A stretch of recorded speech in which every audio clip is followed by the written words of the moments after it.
옆에 계신 분들에게 한번 인사하겠습니다. 주님 다시 사셨습니다. 해피 이스터. 주님 다시 사셨습니다. 근데 우리 오늘 읽은 이 말씀 이전에 지난 23장 말미에 보면 56절에 이 뒷부분이 이렇게 붙어 있어요. 근데 우리 그거 안 읽었거든요. 거기 보면 이렇게 되어 있습니다. 계명에 따라 안식일에 쉬더라. 예수님이 안식일을 준비하는 준비일에 십자가에서 죽으시고 계명에 따라 안식일에 쉬어야 했습니다. 근데 이 사복음서를 다 보면 마태, 마가, 누가, 요한을 보면 오늘 예수님께서 부활하신 그 첫 아침에 예수님의 그 부활을 처음 목격한 사람들이 여자인데 그 여자들이 찾아가는 그때를 기억할 때, 이 부활의 사건을 기억할 때 다 공통적으로 안식일이 지난 후, 안식 후 첫날에 혹은 안식 후 아직 날이 어두울 때에 이런 안식일을 이야기합니다. 여러분, 안식일은 어떤 겁니까? 사실 안식일은 우리 언제부터 볼 수 있어요? 창세기에서 볼 수 있죠. 그죠? 하나님이 세상을 지으시고 6일 동안 그 창조를 완성하시고 그 모든 것을 보시고 하나님이 참 기뻐하시면서 당신이 사랑하신, 그리고 그 모든 만유를 통치하도록 맡기신 아담과 함께 누린 첫날이 언제예요? 안식한 날이죠. 그죠? 하나님께서 그날을 구별해서 복 주시는 그날, 안식일입니다. 그런데 이스라엘 백성이 애굽 땅에 가서 종되어 살면서 안식을 누리지 못했죠. 종은 일해야 먹고 삽니다. 종은 일해야 생존할 수 있어요. 그래서 안식이 가능하지 않은 거죠. 그런 이스라엘 백성들을 애굽에서 꺼내어서 홍해를 지나 이제 홍해를 건너 그들이 하나님 앞에 신나게 찬양했어요. 그게 출애굽기 15장인데 미리암이 하나님을 찬양합니다. 그 찬양한 그 다음 날 말이에요. 다음 장에 16장에 불평합니다. 우리가 애굽에서 고기 굽던 가마 옆에 있을 걸 광야에 나와서 굶어 죽게 됐다. 그때 하나님이 아침에 만나를 먹이시고 저녁에 메추라기를 주십니다. 그때 하나님이 구별한 안식일 날, 그 거룩한 날에는 들에 나가지 마라. 그 만나 거두러 나가지 마라. 그래서 안식일 전날에는 그 다음 날 먹을 거를 쿡을 해놓습니다. 근데 그 전에 하나님께서 만나를 주실 때 너 꼭 필요한 만큼만 가져가. 더 가져가 봐야 그 다음 날 아침에 못 먹어. 그렇게 가르쳐 주시는데 이스라엘 백성들이 말 안 듣습니다. 더 움켜져요. 그런데 그 다음 날 아침에 어떻게 돼요? 냄새나고 썩습니다. 부족한 사람도 모자란 사람도 없었어요. 이상하게 만나는 그날에 일용할 양식으로 하나님께서 늘 가득 채워주셨어요. 그런데 안식일이 되는 구별한 날, 들에 나가지 않아도 되는 날, 그런 날에는 어떻게 해요? 그 전날 준비해 놓은 게 그 다음날 먹을 수 있도록 괜찮은 거예요. 저는 그 광야란 이집트에 살 때보다 훨씬 더 척박한 환경이에요. 훨씬 더 생존에 어려운 환경이에요. 그런데 하나님께서 왜 하루 벌어 하루 걷어 살 수 있도록 했을까? 그리고 하나님께서 왜 거기서 안식을 가르쳐 주시려고 했을까? 인생은 내가 벌어 사는 내 힘으로 사는 것이 아니라 하나님께서 공급해 주시는 것을 통해서 나는 산다. 이거를 우리가 선언하는, 우리 삶을 향해서 선언하는 게 안식입니다. 그래서 하나님께서 이 시내산에서 이 계명을 주실 때 출애굽기 20장 8절에서 11절을 보면 안식일을 거룩하게 지켜라 이렇게 말씀을 하시면서 하나님이 창조하실 때 어떻게 그날을 복되게 여기셨는지, 창조한 그날, 창조한 그때 어떻게 하나님께서 그 아름다운 창조의 샬롬을 아담과 함께 누리셨는지, 그거를 구별한 날, 내가 이렇게 구별했기 때문에 나는 너희와 그런 샬롬의 관계에 들어가기를 원해. 안식일은 그걸 기억하는 날이야. 세상에서 너희들이 아둥바둥 노력하면서 힘들게 일해야 먹고 사는 것처럼 느낄 거야. 아마 현실이 그렇게 말할 거야. 그러나 안식하는 날, 그 일을 하지 않음으로를 통해서 나를 입히시고 먹이시는 분 하나님인 것을 너희가 확인해야 돼 라고 하나님이 그 삶의 율동을 율법으로 세워 가르쳐 주신 거죠. 안식. 여러분과 제가 안식일을 거룩하게 지켜야 되는 이유는 그러므로 여기에 있습니다. 세상을 그래서 그 월터 브루그만이라고 하는 그 구약 신학자는 안식일은 저항이다 이렇게 말했어요. 그 세상에 나가서 우리가 열심히 일해서 살아 그래야 먹고 살 것 같은 세계관에 대해서 입히시고 먹이시는 분 하나님이시다. 먼저 그의 나라와 그의 의를 구할 수 있는 저항 언제 해요? 안식일에 쉬면서 하나님 앞에서 우리가 확인해야 된다는 거예요. 근데 그 안식의 정신이 이러하고 그 안식일을 하나님이 이런 뜻으로 주어졌는데 말이에요. 안식일이 어떻게 바뀝니까? 안식일을 더 잘 지키는 일이 생기잖아요. 안식일을 더 잘 지키기 위해서 어떻게 하면 더 안식일을 정확하게 지킬 수 있을까 하는 게 사람들을 오히려 더 얽어매는 그런 일들이 일어납니다. 이런 왜곡이 일어나잖아요. 그러니까 주님께서 어떻게 하세요? 안식일에 오랜 병에 억눌려 있던 사람, 안식일에 오랜 병상에 38년 동안이나 누워있는 사람, 안식일에 나면서부터 보지 못하는 사람, 안식일에 고쳐주세요. 왜요? 그 억눌리고 고통당하는 게 풀어져서 하나님 앞에 자유케 되는 게 그게 샬롬이니까 말이죠. 하나님은 그 일을 위하여 안식일에 일하신다. 이게 안식일의 정신인 걸 주님께서 가르쳐 주셨기 때문에 주님은 안식일을 어기는 사람이라는 평가를 받고 그것 때문에 죽음의 위협까지 가십니다. 그러나 그 예수님을 따라다니던 제자들은 거기서 새 세상을 봤어요. 새 세상의 가능성을 본 거예요. 그렇지, 세상은 그렇게 사는 게 아니었어. 주님이 가시는 곳마다 억눌리는 것이 풀어지고 말이에요. 내가 내 힘으로 이렇게 아둥바둥 사는 것이 아니라 나의 머리카락까지 세심받으신 하나님의 인도하심과 보호하심 가운데 내가 사는 거구나 하는 그 안식과 보호를 누리며 사는 것을 제자들이 경험한 거예요. 깨달은 거예요. 그런데 그렇게 그 세상을 가지고 오실 것 같았던 그분 말이에요. 바다도 다스리시는 그분 말이에요. 그분이 말씀하시면 서기관들도 바리새인들도 꼼짝을 못하는 그 진리를 가지고 계신 그분이 말이죠. 어처구니 없이 부조리하고 부당한 재판을 받아 힘없이 죽으신 거예요. 금요일에 말이죠. 이 안식일이 얼마나 비정하고 그 폭력적으로 변했는가를 요한은 이렇게 말합니다. 여러분, 이 안식일에는 나무에 사람을 달아놓을 수가 없는 거예요. 그리고 나무에 사람을 혹시 달아놓은 사람을 끌어내릴 수가 없잖아요. 안식일이니까. 안식일 일하면 안 되잖아요. 그러니까 예수님이 죽으실 때 그 옆에 있던 그 두 사람을 안식일이 되기 전에 빨리 죽이려고 말이죠. 유대인들이 로마 사람들에게 부탁합니다. 어떻게 부탁해요? 무릎을 꺾어달라고 부탁합니다. 여러분, 왜 무릎을 꺾어달라고 부탁하는지 아세요? 십자가형에 이렇게 매어 달리면 왜 죽는가 하면은 질식사로 죽습니다. 이제 보통은 여기다가 우리 못 박힌 거를 생각하는데 여기다가 못을 박으면요 손이 찢어집니다. 우리 그 뼈가 이렇게 돼 있기 때문에 여기다 못을 박으면 이 살들의 못이 박히기 때문에 손이 찢어져요. 그러면 못을 어디다 박는가? 여러분들 우리 요 손목에 이 조약돌 같은 뼈가 8개쯤 여기 있어요.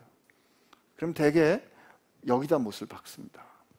여기다가 못을 박고 그 다음에 이 발을 겹쳐서 발에다 못을 박습니다. 그리고 사람이 이렇게 매어 달리면은 이렇게 축 처지게 돼요.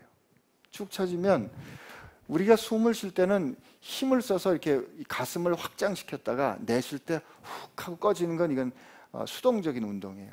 숨을 들이마실 때는 횡격막이 밑으로 가면서 가슴이 앞으로 이렇게 나가야 되거든요. 근데 이렇게 매어 달리니까 가슴을 앞으로 내밀 수가 없어요. 그러니까 이 십자가에 달린 사람들이 숨을 쉬려면 이 자기가 그 못 박힌 발로 체중을 지지해서 손목으로 힘들게 한번 몸을 끌어올려야 숨을 들이마실 수 있는 거예요. 숨을 그렇게 들이마시고 다시 처지고 숨을 들이마시고 다시 처지고 하는 일이 십자가에서 일어나는 겁니다. 그러니까 이 무릎을 꺾으면 어떻게 해요? 몸을 들 수가 없죠. 그죠? 그러니까 빨리 죽는 거예요. 근데 예수님께 가보니까 예수님은 이미 운명하셨어요. 그죠? 6시부터 9시 사이에 그렇게 십자가상에 있으신 예수님께서 아버지 내 영혼을 아버지 손에 맡깁니다 하고 운명하신 걸 보고 그 예수님의 죽음을 확인하기 위해서 어떻게 해요? 한 사람의 옆구리에 이 창을 찌르지 않습니까? 그래서 이 혈액순환이 되지 않으면 이 혈액이 가라앉으면서 이 혈장, 물이 흘러나오고 피가 흘러나오는 것을 통해서 혈액순환이 멈춰진 걸 확인하는 거죠. 그죠?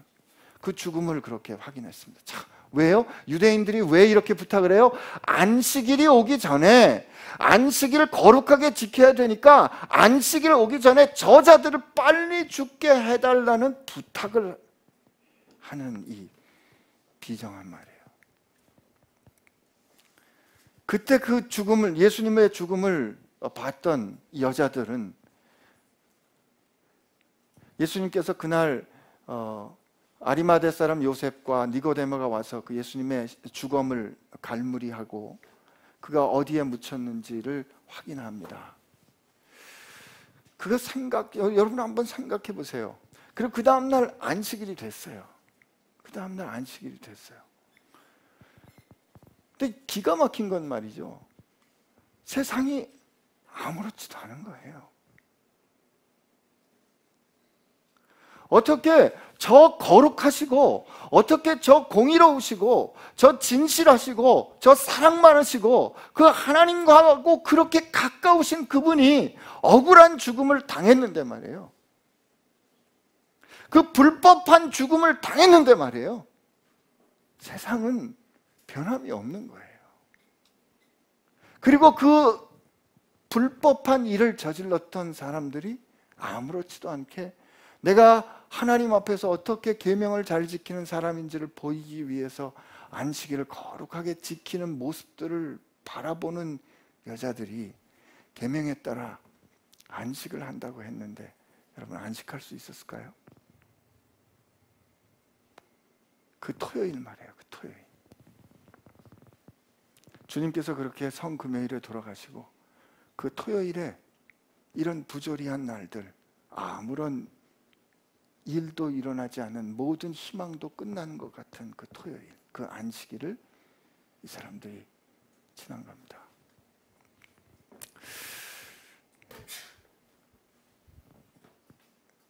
우리가 제가 이게 좀 기쁜 부활절에 너무 여러분을 무겁게 했는지 모르겠어요. 근데 오늘 저는 계명에 따라 안식일을 지켰다 그랬는데 이 예수님의 무덤을 찾아갔던 여자들은 그 안식일을 어떻게 지켰을까? 이 안식일이니까 일을 못할 거 아니에요. 차라리 이렇게 힘들고 어려울 때는 일하는 게 낫습니다.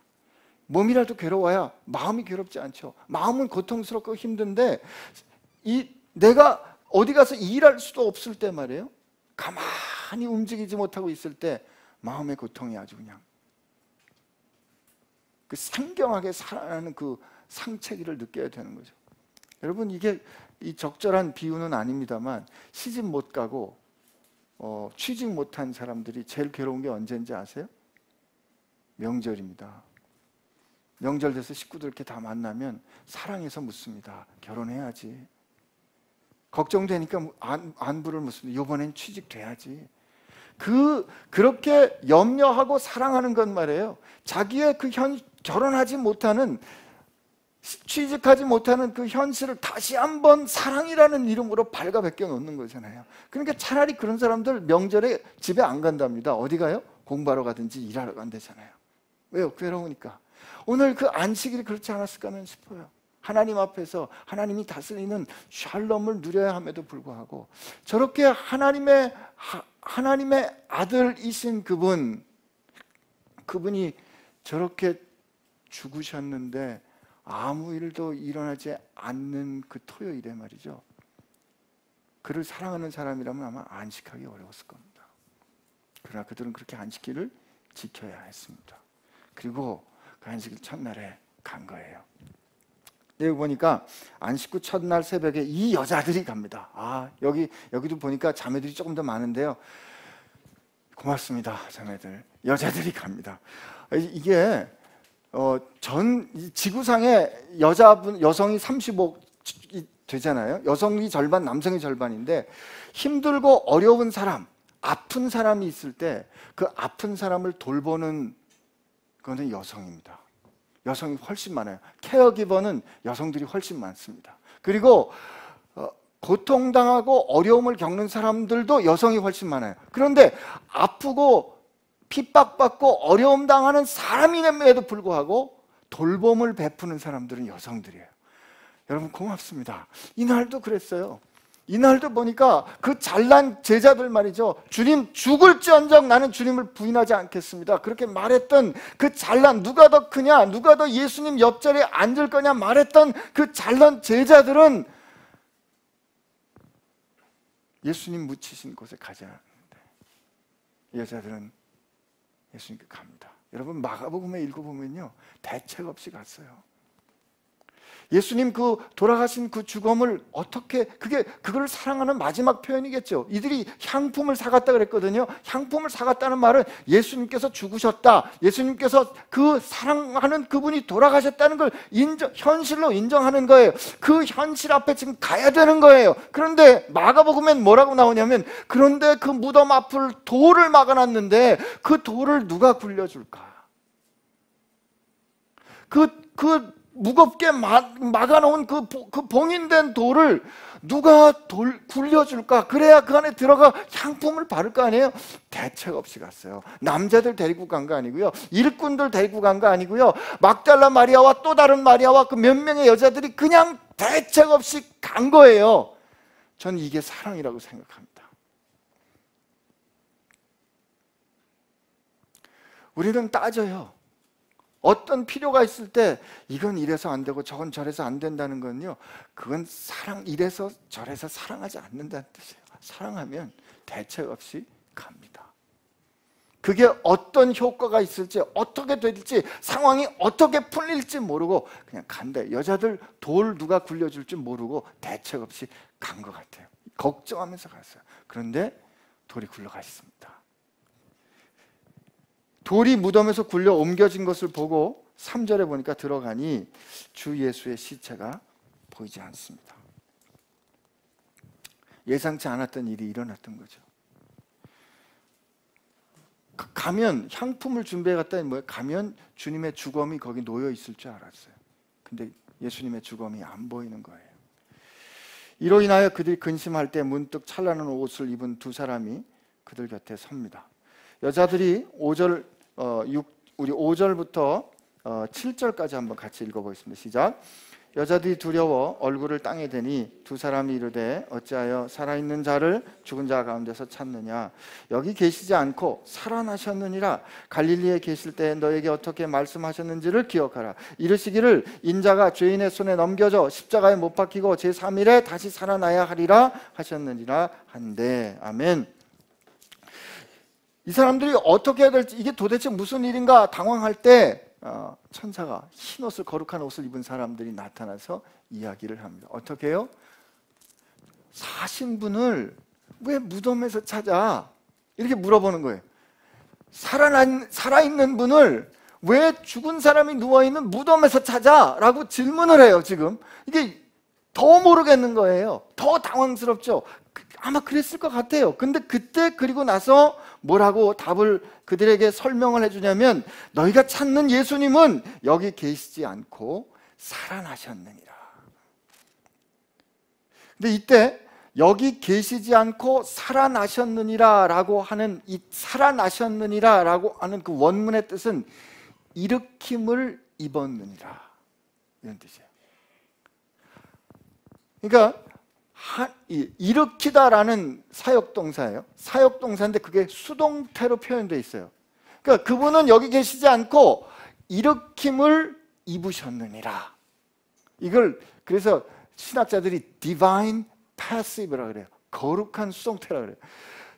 그분은 여기 계시지 않고 일으킴을 입으셨어. 누가 일으키셨다? 하나님이 예수님을 일으키셨다 이거예요. 그런데 갈릴리에 계실 때 너에게 어떻게 말씀하셨는지를 기억하라. 이르시기를 인자가 죄인의 손에 넘겨져 십자가에 못 박히고 제3일에 다시 살아나야 하리라 하셨느니라. 이때 이 말씀을 통해서 우리는 예수님의 죽음이 사고가 아닌 거 우리 분명히 알아야 됩니다. 예수님은 어쩌다가 보니까 예수님이 다른 꿈을 가졌는데 슈바이처 같은 사람이 그가 종말론적인 세상을 꿈꾸고 종말론적인 윤리를 가지고 왔는데 그가 한 주장 때문에 상황에 따라서 그가 죽게 된 결과에 이른 것처럼 말하지만 예수님의 죽음은 상황에 따른 그의 주장이 가져온 사고사가 아니었어요. 예수님은 알고 계셨고 이것이 하나님의 뜻인지를 알았고 그 뜻에 자기의 뜻을 순복했고 100% 하나님의 뜻에 자기를 맡긴 거예요. 그리고 예수님이 이때 다시 인자가 다시 살아나야 하리라 하는 이 다시 살아난다는 말은 이때는 능동태 표현입니다. 전 여기서 뭐라 그럴까요? 그러니까 여기 예수님 뭐라고 그러시냐면 인자가 죄인들의 손에 넘겨져 십자가에 못 박히고 사흘 만에 다시 살아난다. 이때 이 살아난다는 표현을 이게 부활, 예수님께서 다시 일어서신다 하는 이 다시 생명으로 돌아온 이게 능동태 표현이에요. 얘들아, 내가 죄인의 손에 넘겨졌다가 죄인 뒤에 의해서 십자가 못 박혀 죽을 거지만 나는 다시 살 거야 라고 말씀하세요. 그런데 그 말씀하시는 예수님은 어떻게 행동하세요? 그 말씀대로 십자가에 죽으실 때 예수님께서 뭐라고 선언해요? 아버지, 내 영혼을 아버지 손에 위탁합니다. 맡깁니다. 그리고 죽으시잖아요. 그리고 현실은 어떻게 일어나요? 하나님이 그를 일으키십니다. 주님은 하나님의 뜻을 아셨고 내가 다시 살아날 거라고 말씀하셨어요. 그런데 하나님의 뜻을 아시고 다시 살아날 거라고 말씀하신 주님이 하신 행동은 뭐냐면 하나님의 손에 당신의 생명을 맡기는 거였어요. 그리고 그 하나님의 손에 당신의 생명을 맡긴 주님의 결정은 하나님께서 그를 일으키시는 현실로 드러납니다. 여러분, 이게 믿음이에요. 여러분과 제가 하나님을 믿는다는 건 이거예요. 우리 삶 가운데 우리가 이 하나님 앞에 기도하고 하나님께 우리의 기도의 제목을 아뢰을 때 어떻게 될지 몰라요. 그죠? 어떤 일이 일어날지 몰라요. 그러나 우리가 할 수 있고 우리가 결정하고 해야 되는 일은 하나님 이것이 하나님의 뜻이라면, 하나님 이것이 하나님께서 원하시는 것이라면 거기에 내 인생과 내가 할 일을 하나님께 맡깁니다. 그러면 그 맡기는 내 결정까지가 내가 하는 일이라 이 말이에요. 그러면 하나님께서 우리의 결정한 그분 손에 들린 우리 삶을 당신의 뜻에 따라 일으키시는 거, 이게 우리 현실인 거예요.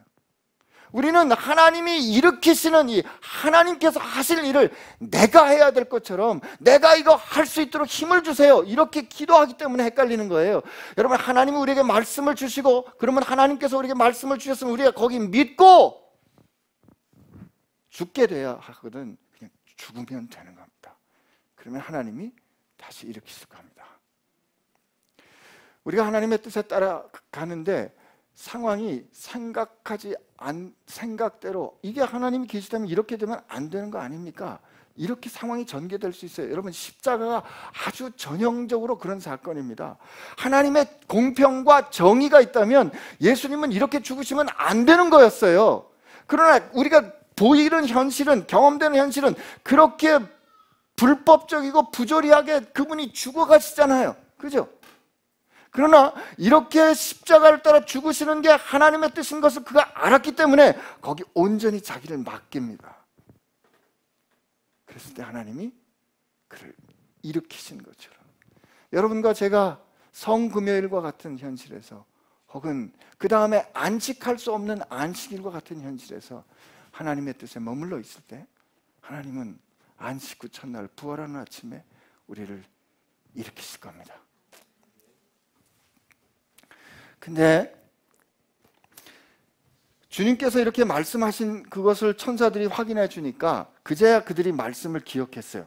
그들이 예수의 말씀을 기억하고 이제 무덤에서 돌아가 이 모든 것을 11 사도와 다른 모든 사람들에게 알립니다. 알렸다, 이게 뭐예요? 증언했다는 거잖아요. 그런데 여기 보니까 가로 열고 10절에 뭐라고 나오냐면, 이 10절 한번 읽어봅시다. 시작. 이 여자들은 막달라 마리아와 요한나와 야고보의 모친 마리아라, 또 그들과 함께한 다른 여자들도 이것을 사도들에게 알리니라. 이게 누구였다고요? 여자였어요. 여자요. 예수님께서, 하나님께서 지금 예수님을 통하여서 이제 바야흐로 새로운 창조를 하시는 거예요. 여러분, 하나님의 나라가 지금 영광으로 이 땅 가운데 임하시고, 주님께서 죄악의 세력을 꺾으시고 사망을 이기시고 사시는 첫 번째 열매를 이루신 하나님의 나라가 영광으로 임하시는 그 첫 열매의 사건 말이에요. 잠자는 자들의 첫 열매가 되시는 이 위대하고 놀라운 사건은 이 지구상에 있는 그 어떤 사건에 비해서 위대한 사건이에요. 이 주님의 부활하신 사건보다 더 위대한 사건은 없어요. 그런데 그 위대한 사건의 첫 증인이 누구라고요? 여자인 거죠. 요즘 대선인데요, 대선 후보 등록할 때 보니까 어떤 후보는, 저하고 성이 같은 후보는 본인이 직접 가서 이 후보 등록을 하는 것이 국민에 대한 예입니다, 이렇게 설명했더라고요.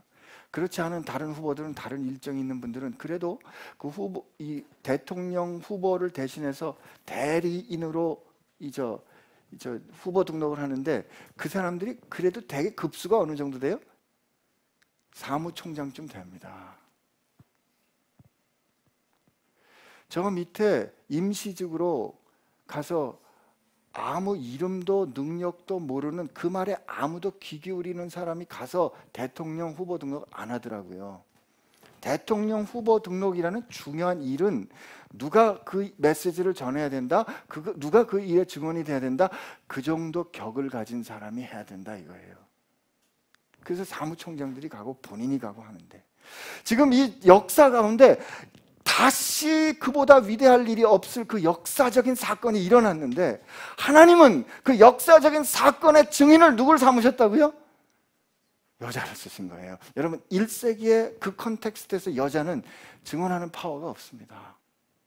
여자들 말 안 믿었어요. 안 믿어줬어요. 더군다나 막달라 마리아는 말이죠, 이름이 정확하게 나오거든요. 막달라 마리아, 이게 막달라 지방에 사는 마리아라는 뜻인데, 누가복음 8장에 나오면, 누가복음 8장에 보면 이 여자가 전에 7 귀신 들렸던 여자예요. 귀신 들려서 정신없었던 여자를 예수님께서 귀신을 내어 쫓아주시고, 이 여자가 그 뒤로 예수님을 수종하거든요.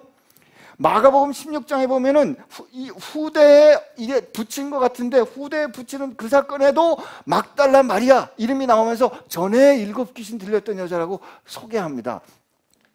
사실은 그 마가복음 4번에 보면 후대 9절 이하의 4번은 후대에 붙인 건데, 여러분 나중에 붙인 거로 추정이 되는 그 정보에 여러분 한번 좀 생각해 보세요.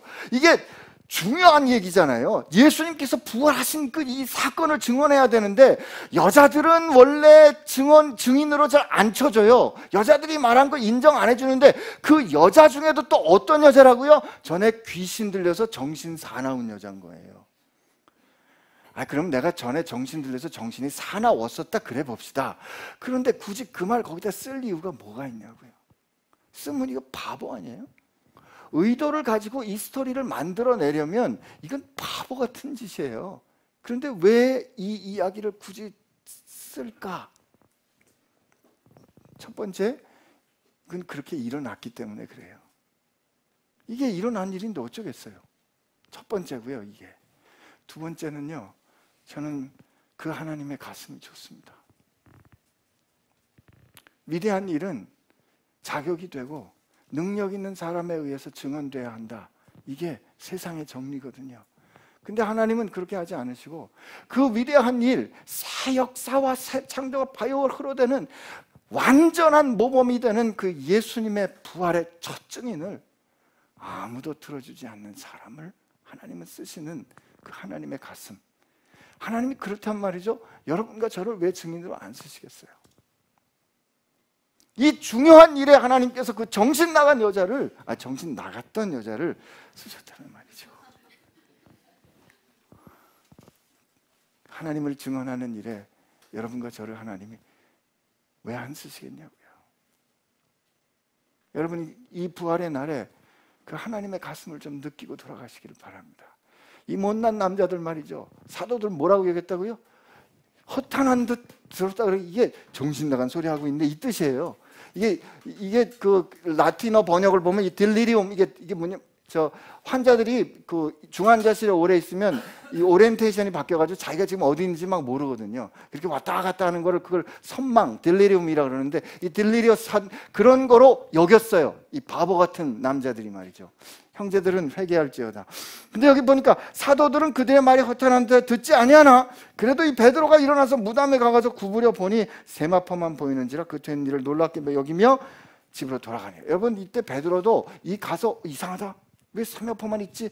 그 부활의 사건의 전모를 깨달은 거 아니에요. 그냥 지금 겪어가고 있는 것 뿐입니다. 요 뒤에 이어지는 거 보면 이 이야기, 여자들의 이야기를 들었던 제자들 중에 2명이 엠마오로 내려갑니다. 2명이 엠마오로 내려가서 어디까 그 엠마오로 내려간 2명에게 예수님이 나타나시는데 그 너희들 무슨 일이냐고 그랬더니 야, 그 유명한 사건을 몰라? 그러면서 이야기를 쭉 들려주는데 여자들이 해준 얘기까지 들려줘요. 그 사람들이 어디까지 증언해 주냐면 22절에 보니까 또 우리 중에 어떤 여자들이 우리로 놀라게 하였으니 이는 그들이 새벽에 무덤에 갔다가 예수님의 시체 그의 시체는 보지 못하고 와서 그가 살아나셨다 하는 천사들의 나타나심을 보았다 합니다. 들었는데 자기 지금 못 믿겠는 거예요. 또 우리와 함께 한다 중에 두어 사람이 무덤에 과연 여자들이 말한 바와 같음을 보았으나 예수는 보지 못하였느니라 하거늘 이 사람들이 믿었는가 안 믿었는가는 어떻게 알아요? 그 다음에 예수님의 평가로 알거든요. 예수님 뭐라고 평가해 주시냐면 이 미련하고 선지자가 말한 모든 것들을 마음에 더디 믿는 자들이요. 예수님이 지금 이렇게 평가하셨어요. 그리스도가 이런 고난을 받고 자기의 영광에 들어갈 것이 아니냐. 여러분 그러니까 이 중에 부활이 잘 아직 안 믿어지는 사람들 계시면 괜찮아요. 부활이 그냥 믿어질 수가 없어요. 그냥 믿어지는 건 이게 정신이 좀 나간 거예요. 그냥 우리가 정상적인 상식을 가졌으면 말이죠, 이 부활의 사건이 믿어지지 않습니다. 그 이야기를 직접 그 현장에서 듣고 경험한 사람도 들은 거를 말하지만 안 믿었잖아요. 들은 거를 말하지만 안 믿었잖아요. 그런데 예수님이 그와 함께 하면서 그와 함께 하면서 모세와 모든 선지자로 쓴 글부터 시작해서 성경에 있는 것을 예수님께서 그렇게 풀어주시고, 그리고 예수님이 떠나려고 그러니까 이 사람들이 뭔지 몰라서 같이 좀 우리와 같이 있어주세요 하고 강권해서 붙잡을 때 예수님이 그들 앞에서 떡을 떼시는 성만찬을 하신 거 다시 보여주실 때 그제야 비로소 예수님이 다시 사신 걸 그들이 깨달아 알았거든요. 그리고 그가 말씀하실 때 우리 가슴이 뜨거워지지 않았더냐. 그리고 돌아와서 말하는 그때 다시 엠마오로 가던 길을 돌이켜서 다시 쉬지도 않고 돌이켜서 예루살렘에 와서 사도들에게, 그 사람들에게 내가 엠마오로 가는 길에서 예수님을 만났어요 라고 말하는 그때에 예수님이 그들에게 나타나서 샬롬. 그랬더니 거기 있는 사람들 못 믿었어요. 여러분과 저같이. 그리고 너에게 평강이 있을지어다 하고 그들이 놀라워 무서워 그 보는 것을 영으로 생각했어요. 그랬더니 예수님이 뭐라고 말씀하시냐면 38절 39절 봅시다. 예수께서 이르시되 어찌하여 두려워하느냐, 어찌하여 마음에 의심이 일어나느냐, 손과 발을 보고 나인 줄 알라. 나를 만져보라. 영은 살과 뼈가 없으되 너희는 보는 바와 같이 나는 있느니라. 그리고 거기 손과 발을 보이시나 그들이 너무 기쁨으로 아직 믿지 못했대요. 야, 제자들도 고집세요, 그죠? 너무 기쁨으로 아직 믿지 못했대요. 그 놀랍게 여길 때 예수님께서 이르실 때 제가 영어 한번 할게요. Do you have anything to eat? 야, 먹을 거 좀 있어? 그랬더니 제자들이 생선을 드리니까 잡수십니다. 여러분, 예수님께서 부활하신 이 위대한 사건에 야, 생선 있어? 먹을 거 좀 있어? 생선, 이게 무슨 의미냐고요? 많은 신학자들이 부활은 철학적인 사건이고 신학적인 고백적인 사건이지 역사적인 사실이 아니라 그랬어요.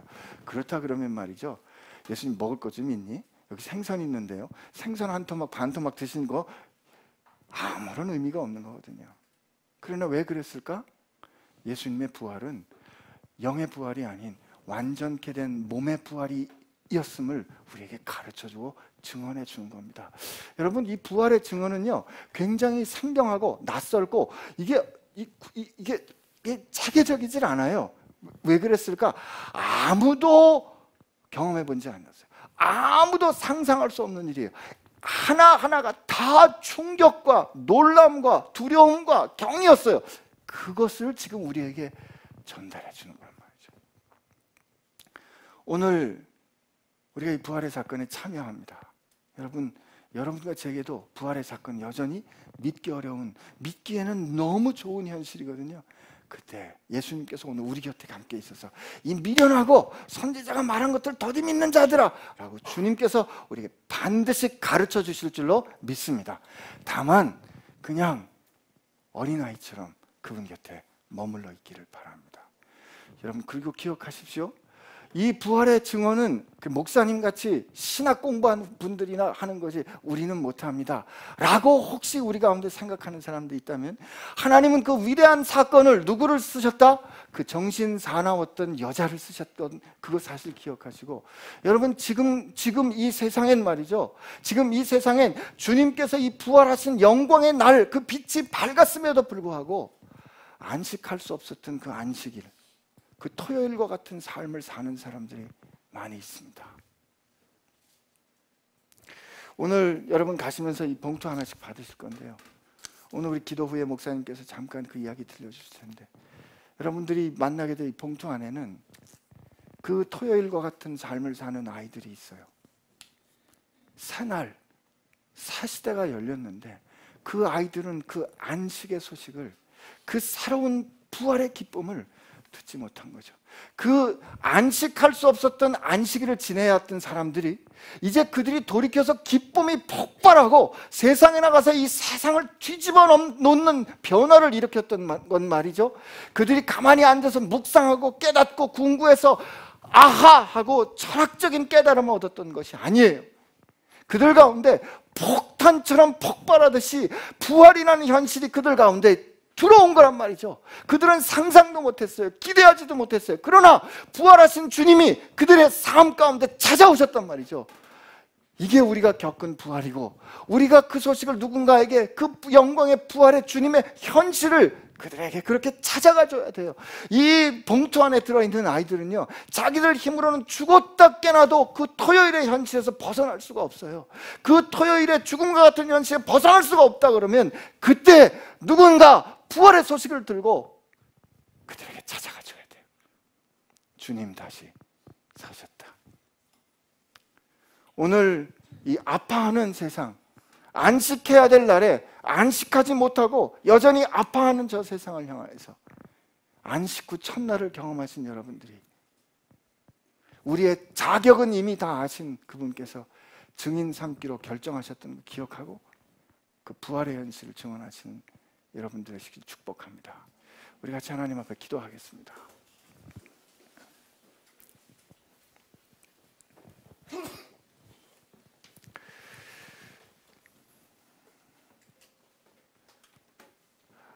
우리 하나님 앞에 기도할 때,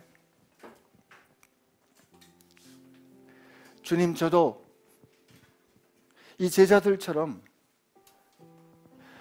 마음 한구석에는 그 부활하신 주님을 온전히 믿지 못하는 그런 두려움과 불안함이 있습니다.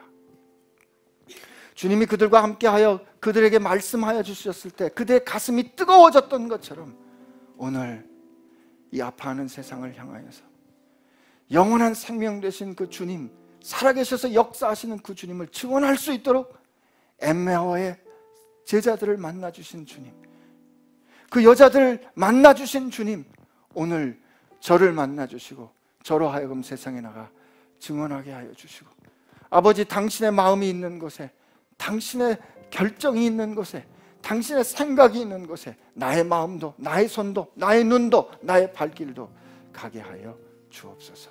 이렇게 하나님 앞에 같이 기도하겠습니다. 같이 기도합시다. 하나님 아버지, 감사합니다. 이 시간 우리로 함께 하여 주셔서 하나님의 사랑 경험할 수 있도록 하여 주시고, 하나님의 뜻 깨닫게 하여 주셔서 하나님 주님께서 주신 그 부활의 영광에 우리로 참여할 수 있도록 하여 주시고, 참 안식을 우리 가운데 허락하여 주신 하나님의 사랑이 우리 같이 나갈 수 있도록 주여 붙잡아 주시옵소서.